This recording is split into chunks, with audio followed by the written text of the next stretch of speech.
اور آپ کو لگتا ہے کہ وہ اتفاق کریں گے؟ کیونکہ اس کا پھر آپ نے ایک ڈائریکشن بھی دینی ہے. اگر یہ کٹ ہو جاتا ہے، ایک لارجر ایجنڈا بن جاتا ہے، تو اس کے اندر بہت سارے اختلافات ہمیں نظر آتے ہیں. پھر آپ نے ایک ڈائریکشن دینی ہے. اس ڈائریکشن میں پہلا قدم یہ ہے کہ آپ نے بات چیت کرنی ہے. وہ کس سے کرنی ہے؟ آپ نے فوج سے کرنی ہے، آپ نے عدلیہ سے کرنی ہے، یا سیاسی لوگوں سے بات کرنی ہے؟ وہ تو آپ ملک کے مسئلے کی حل کی بات کر رہے ہیں نا، وہ تو بعد کی بات ہے. پہلے اپنے کامن پوائنٹس پہ اگری کریں، پھر اپنے جو اختلافات ہیں، جو تحفظات ہیں، ان کو دور کریں. آپ اپوزیشن تو یونیفائیڈ ہو نا ملک کے معاملات پر. اس کے بعد آپ جا کے ملک کے اندر ڈیبیٹ کی صورتحال پیدا کر سکتے ہیں. تو پھر بھی ایک سوال تو یہ پیدا ہوتا ہے نا بھائی صاحب کہ وہ پھر اس ایجنڈے میں جس پہ آپ متفق نہیں ہے کہ اسٹیبلشمنٹ سے بات کی جائے. نہیں، میرا اسٹیبلشمنٹ سے کوئی مسئلہ نہیں ہے. نہیں، آپ یہ چاہتے ہیں کہ انہی سے سیاسی ڈائیلاگ کیا جائے؟ نہیں جی، سیاسی ڈائیلاگ سب سے کرنا پڑے گا. میں تو بار بار کہتا ہوں، پی ٹی آئی کہتی ہے کہ ہم اسٹیبلشمنٹ سے سیاسی ڈائیلاگ آج کس مقصد کے لیے؟ ملک کے معاملے پر سب کو بیٹھنا پڑے گا.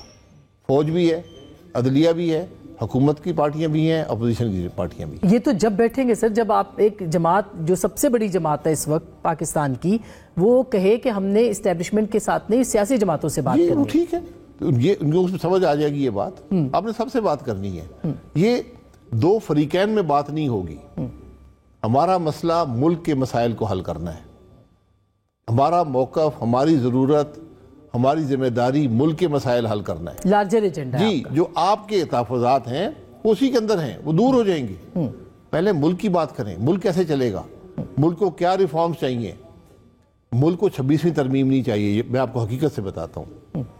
آپ کو آج پاکستان میں بے پناہ کانسٹیٹیوشنل ریفارمز، ایگزیکٹو میں ریفارمز، جوڈیشری میں ریفارمز، جو اداروں کے تعلقات ہیں ان میں ریفارمز، یہ آپ کو بے پناہ تبدیلیاں چاہیے. اور اس کے لیے آپ کہتے ہیں بیٹھیں اور پھر اس کے لیے ایجنڈا طے کر لیں. ایجنڈا طے کر لیں. سب کے پاس سوچ ہے. لیکن کیا یہ سچ نہیں ہے کہ بہت سارے لوگ جو پی ٹی آئی کے ساتھ بات کرتے ہیں وہ اس بات پہ پیچھے ہٹ جاتے ہیں کہ وہاں لارجر ایجنڈا نہیں ہے، وہاں منیمم ایجنڈا ہے. وہاں پہ عمران خان صاحب کی رہائی کا معاملہ ہے، وہاں پہ پی ٹی آئی کے ساتھ جو کہ ظاہر ہے ان کی پارٹی کے لیے بہت مشکلات ہیں، وہ معاملہ ہے. تو کیا آپ چاہتے ہیں کہ اس پہ بعد میں بات کی جائے اور پہلے آئین کی سربلندی پہ بات کی جائے؟ شرائط کے ساتھ نہیں ہوتی، کچھ قربانی دینی پڑتی ہے. مسئلہ ملک کا ہے نا. جب ملک کے مسائل حل ہوں گے، آپ کے مسائل بھی حل ہو جائیں گے. جب آئین کی بالادستی ہوگی تو پھر عدالتوں سے آپ کو انصاف مل جائے گا. جب رول آف لا ہوگا تو ملک چل پڑے گا. اس کے لیے تحریک انصاف مطلب متحد ہے، ابھی تک آپ کے پاس یہ بات کر رہی ہے کہ ٹھیک ہے ہم اس پہ بات کریں گے؟ ہم تو اوپنلی بات کرتے ہیں. وہ اس سے متحد ہونے کو ہونا چاہیے. یہی راستہ ہے. ان کے جو مسائل ہیں وہ کیا بات کرتے ہیں؟ عمران خان صاحب کو رہائی ملنی چاہیے، جو باقی اسیر ہیں ان کو رہائی ملنی چاہیے. حکومت روز ایک نیا شوشہ کھڑا کر دیتی ہے. جب ہمارے پاس یہ رپورٹ ہے، بھائی 2 سال ہونے لگے ہیں، آپ کاروائی کریں نا ان لوگوں کے خلاف. اوپن کورٹس میں کریں. لوگوں کو پتہ چلے کس نے کیا سازش کی ہے، کس نے کیا عمل کیا ہے، تاکہ ان لوگوں کو سزا مل سکے جو لوگ قبول کر سکیں. 2 سال کے بعد اگر آپ سزائیں دیں گے، اس کو تاریخ اور لوگ قبول نہیں کرتے. تو بھائی صاحب آپ جو کٹ کر رہے ہیں اس کا ہدف کیا ہے؟ حکومت کو گرانا ہے؟ نئی حکومت کو لانا ہے؟ ہدف کیا ہے آپ کا؟ کیونکہ جب پی ڈی ایم کا تو ایک ہدف تھا. سوچ میں اتفاق ہے ملک کے اندر. جو ہم نے صرف وہاں پر پولیٹیکل پارٹیز نہیں ہیں، وہاں پر ہم نے میڈیا کو بھی انوائٹ کیا ہے، ہم نے انٹلیکچوئلز کو بھی انوائٹ کیا ہے، اور میڈیا کے انٹلیکچوئلز کو بھی کیا. اور کیوں بھی عارفہ نور صاحب ناراض ہو گئی کہ میں انٹلیکچوئل، تو وکلاء کو بھی انوائٹ کیا تاکہ اپنے موقف کا اظہار کریں کہ آپ کیا سمجھتے ہیں ملک میں قانون کی حکمرانی ہونی چاہیے، نہیں ہونی چاہیے. ملک میں آئین کی ہونی چاہیے تو نہیں ہونی چاہیے، تو کیسے ہونی چاہیے. اور پولیٹیکل پارٹیز بھی اپوزیشن کی آئیں گی، وہ بھی بات کریں گی. تو ایک وہاں سے موقف پہ ہم کوشش کریں گے کہ وہ موقف جو ہے وہ آپس میں جڑ جائے. اور اپوزیشن کا صحیح بات ہے، مگر اس کے لیے سر آپ کو فائنلی عمران خان صاحب کے پاس جانا پڑے گا. عمران خان صاحب کی جماعت میں موجود ہے، ہم نے ان کے پاس نہیں جانا. ان کی جماعت اتفاق کرے گی تو عمران خان صاحب کا اتفاق. تو کیا عمران خان صاحب اگر وہ اتفاق کر بھی لیں اور کل کو عمران خان صاحب کہیں کہ ہم اس سے پیچھے ہٹتے ہیں، ہم خود بات کرنا چاہتے ہیں، جو آپ نے پیچھے دیکھا؟ ان کی ناکامی ہے، ہم نے اپنا کام تو کر دیا نا. اگر وہ کل آدمی، میں کسی کے دل کی حالات نہیں جانتا، پیچھے ہٹ جائیں گے نہیں ہٹیں گے تو ان کا نقصان ہے. لیکن اس میں ایک مسئلہ اور بھی ہے. ہم نے ایک ہوٹل میں ہال بک کیا. اچھا. وہاں پر اے سی صاحب آ گئے، انتظامیہ آ گئی، پولیس آ گئی کہ نہیں جی آپ یہاں نہیں کر سکتے. یہ کانفرنس ہے، یہ کوئی اپوزیشن کا اجتماع نہیں ہے. بہت زیادہ ایک وقت میں 50-60 لوگ ہوں گے جو صرف بات کرنے آئیں گے. ایک اور جگہ کیا تو وہاں پھر انتظامیہ آ گئی. انہوں نے کہا یہاں سے کرکٹ ٹیم گزرتی ہے. کرکٹ ٹیم کو تو 2 مارچ تک آپ یہاں پہ کچھ نہیں کر سکتے. چلیں جی, کرکٹ ٹیم گزر رہی ہے, کرکٹ ٹیم کے لیے ملک بند کرنا پڑتا ہے, پاکستان پورا بند کرنا پڑتا ہے. میں پچھلے 3 دن سے تقریباً دن میں 1-1.5 گھنٹہ میں کرکٹ ٹیم کی وجہ سے ٹریفک میں پھنسا رہا ہوں. اس شہر کے سارے شہری پھنسے ہیں, تو وہ بھی انہوں نے بند کرا دیا. ہم نے کرکٹ ٹیم سے 10 کلومیٹر دور جا کر ایک مارکی میں ہم نے بندوبست کیا آج صبح. پھر شام کو 4 بجے وہاں پر انتظامیہ آ گئی, اے سی صاحب, مجسٹریٹ صاحب, پولیس, کہ جی آپ نہیں کر سکتے جی.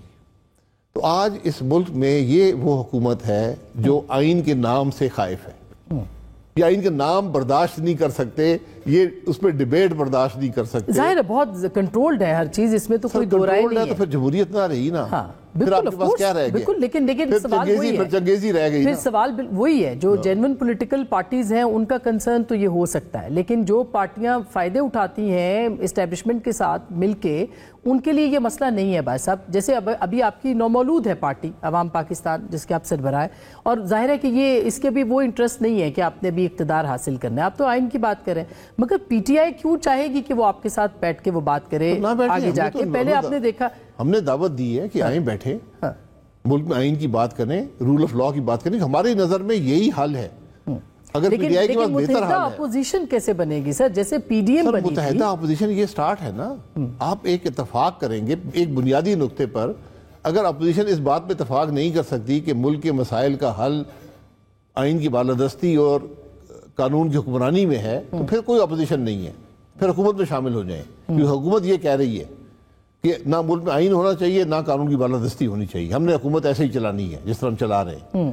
تو اس لیے آپ نے آج اس موقف پہ اتفاق کروانا ہے کہ یہ سٹارٹنگ پوائنٹ ہے. اور اس کے سربراہ آپ کو لگتا ہے آگے جا کے مولانا فضل الرحمان صاحب؟ نہیں, جو بھی ہو, سربراہی کی بات نہیں ہے. آج تو ایک اتفاق, ایک کانفرنس ہے سوچ کا اتفاق پیدا کرنے پر, لوگوں سے رائے لینے پر. اس کے مطابق پھر جماعتیں بیٹھ کے اعلامیہ بنا لیں گی کہ بھئی ہماری کس بات پہ اتفاق ہے. کیا اب تک کوئی کامیابی آپ کو ہوئی ہے اتنی میٹنگز کے بعد؟ نہیں, ابھی تو کانفرنس رکھی ہے نا. اب اس کا وینیو ڈھونڈ رہے ہیں, کوئی جگہ مل جائے جہاں بیٹھ کر آئین اور ملک میں قانون کی حکمرانی کی بات کر سکیں, تو پھر سڑک پہ بیٹھ کے بات کر لیں گے. مگر وہی بات ہے, مگر یہ آپ, میں اس لیے کہہ رہی ہوں کہ آپ کی بہت پیدر پہ ملاقاتیں ہوتی رہی ہیں, سب جماعتوں کے ساتھ آپ بیٹھتے بھی ہیں. ابھی تک مینگل صاحب کی جماعت بھی اس کے اندر ہے, باقی جماعتیں بھی ہیں. 2 ملاقاتیں ہوئی ہیں. اس سے پہلے وہ ملنے آئے تھے چکزئی صاحب, اس کے بعد 2 ملاقاتیں ہوئی ہیں. یہ سلسلہ ہوتا ہے. تو اب ہم نے یہ کانفرنس جو ہے چکزئی صاحب اور میں ہوسٹ کر رہے ہیں اپنی جماعتوں کی طرف سے, تو اس کا صرف یہ مقصد ہے. لیکن آج حکومت اس سے بھی خائف ہے. اس وقت جو جگہ تھی وہ بھی نہیں ہے. اب کوئی اور جگہ ڈھونڈ رہے ہیں کہ کل اس میں بیٹھ کر ملک میں آئین, کیونکہ یہ بڑی بری بات ہے ملک میں آئین کی بات کرنا اور رول آف لاء کی بات کرنا. تو اب آپ اپوزیشن کو, آپ کو یقین ہے کہ اتحاد آپ یہ قائم کر سکیں گے جو کہ کوئی تبدیلی لا سکے؟ دیکھیں, ہمارا کام ہے ان کو راستہ دکھانا کہ آپ کا یہ رول ہے ملک کے نظام کے اندر. تو اگر ان کو سمجھ آتی ہے تو ٹھیک ہے, نہیں آتی تو پھر وہ اپنے راستہ چن لیں.